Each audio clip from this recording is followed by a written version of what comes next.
มาสิพามาเบิ่งหมากรอดเนาะเขื่อนหมากรอดเนาะอยู่อันนี้เป็นหมากรอดของเขาเจ้าเลยตัวนี้นะนี่แต่ว่ามัน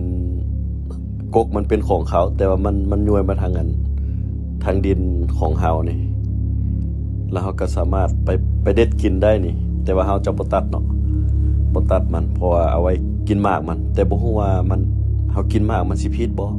แต่ว่าของเขาเจ้าปลูกเนาะอยู่กำแพงเบื้องของเขาแต่ว่ามันลามมาทางดินของเฮานี่แต่เฮาเก็บกินเนาะ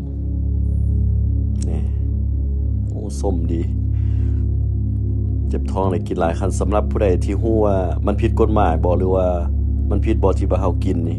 ผู้ใดเห็นกฎหมายแล้วมาชี้แจงเลยว่า ต้นมันกกมันอยู่ดินเขาแต่ว่ามันย้อยออกมาทางมันกำลังซุกเลยนี่เฮาก็เลยมีแต่กิน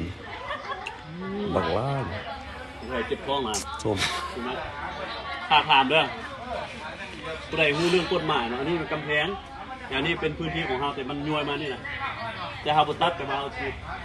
เอากินน่ะบ่รู้มันผิดบ่นะถ้าผู้ใดฮู้แล้วก็มานี่อันนี้ถ้าผู้ใดอยากกินแล้วมาสั่งสิเก็บไปให้ของกระเจ้าแต่เฮาสิเก็บไปให้เนาะ